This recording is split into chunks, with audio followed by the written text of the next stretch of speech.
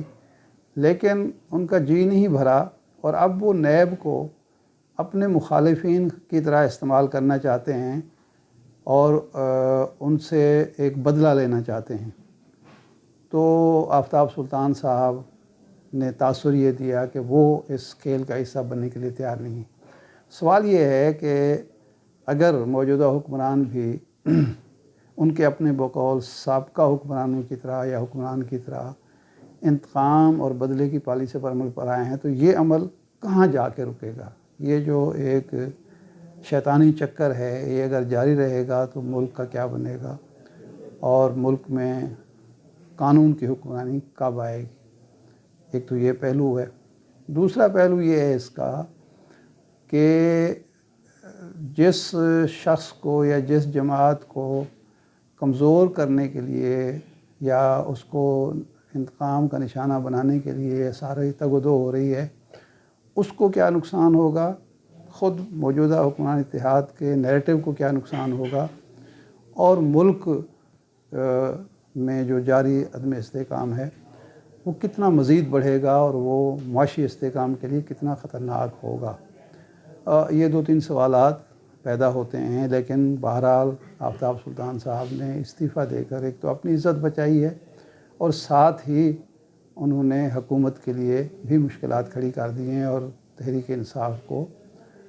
ایک نیریٹو دے دیا ہے کہ وہ جو کچھ کہہ رہے ہیں پچھلے 10 ماہ سے وہ کوئی غلط بھی نہیں ہے۔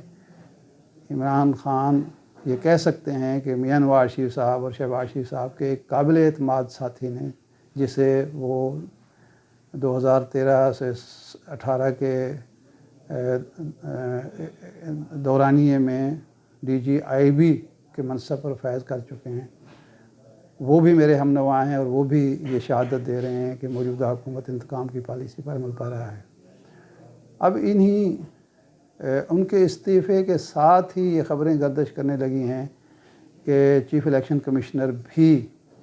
دل برداشتہ ہیں اور وہ مستعفی ہونے کا ارادہ رکھتے ہیں، لیکن اس کی جو وجہ ہے وہ اور بیان کی جا رہی ہے۔ یہ نہیں کہا جا رہا کہ چیف الیکشن کمشنر صاحب مستعفی ہو کے حکومت کے لیے کوئی مشکلات پیدا کرنا چاہتے ہیں یا حکومت کے نیریٹو کو نقصان پہنچانا چاہتے ہیں، بلکہ کہا یہ جا رہا ہے کہ چیف الیکشن کمشنر سے استعفیٰ مانگا جا رہا ہے یا وہ مستعفی ہو سکتے ہیں تاکہ الیکشن کو مزید ڈیلے کیا جا سکے، مزید تاخیر کا شکار کیا جا سکے، الیکشن کے راستے میں مزید رکاوٹیں کھڑی کی جا سکیں۔ مجھے اس سے کوئی غرض نہیں کہ حکومت کیا کر رہی ہے، عمران خان کیا کر رہے ہیں، الیکشن کمیشن آئین کے مطابق عمل کرتا ہے یا حکمران اس کو اپنے اعلیٰ کار کے طور پر استعمال کرنا چاہتے ہیں۔ مجھے غرض یہ ہے کہ پاکستان جو اس قدر معاشی زوال کا شکار ہے کہ وزیر دفاع خواجہ آصف بھی بول پڑے ہیں اور انہوں نے کہا کہ ہم دیوالیہ ہو نہیں رہے، ہو چکے ہیں، ہم ایک دیوالیہ ملک میں رہ رہے ہیں۔ کیا وہ ملک اس کھینچا تانی کا، اس کشمکش کا، اس ہیلا جوئی کا، اس بہانہ سازی کا متحمل ہو سکتا ہے؟ کیا پاکستان کو صرف چند افراد یا ایک گروہ یا چند خاندانوں کی خاطر اس کشمکش میں اور انتقام اور بدلے کی آگ میں پھینکا جا سکتا ہے؟ یہ ایک اہم ترین سوال ہے۔ اگر تو الیکشن کمیشن صاحب الیکشن شیڈول دے کر مستعفی ہو جائیں تو یہ ایک کارنامہ ہوگا، اور لیکن اگر وہ دباؤ کے تحت یا مجبوری کے تحت مستعفی ہوتے ہیں اور اس کے نتیجے میں الیکشن کا التوا ہوتا ہے اور بحران مزید گہرا ہوتا ہے تو یہ بہت بڑی زیادتی ہوگی ملک و قوم کے ساتھ۔ اور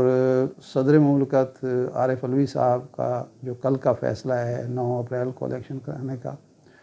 اس پر قانونی موشگافیاں تو ہر طرح کی جا رہی ہیں، کی جا سکتی ہیں، کی جائیں گی۔ انہیں اختیار تھا، انہیں اختیار نہیں تھا، وہ جو الیکشن ایکٹ کا آرٹیکل 17(1) ہے اس میں جو ڈیٹ اور ڈیٹس اور جنرل الیکشنز جنرل الیکشن نہیں، جنرل الیکشنز کی بات کی گئی ہے، وہ صدر کے اختیار کو تقویت دیتی ہے یا نہیں، یہ بحث ہو سکتی ہے۔ لیکن اگر سیاسی نقطہ نظر سے، قومی نقطہ نظر سے سوچا جائے کہ تو صدر نے جو ڈیڈ لاک پیدا ہو گیا ہے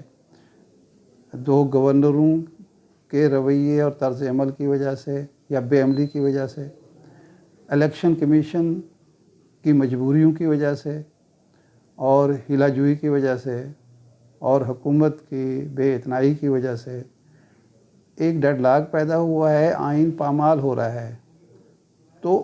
صدر مملکت کے اس اقدام سے اس ڈیڈ لاک کا خاتمہ ہوا ہے، بے یقینی ختم ہوئی ہے، بے عملی ختم ہوئی ہے، راستہ کھلا ہے، کھڑکی کھلی ہے۔ اگر اس نقطہ نظر سے اس اقدام کو قبول کر لیا جائے تو اگلے 2 ماہ میں 1 مہینہ تو ویسے ہم نے ضائع کر دیا، چونکہ چنانچہ کرتے ہوئے الیکشن ہو جائیں گے، 2 نئی حکومتیں آ جائیں گی۔ اگر حکومت سمجھتی ہے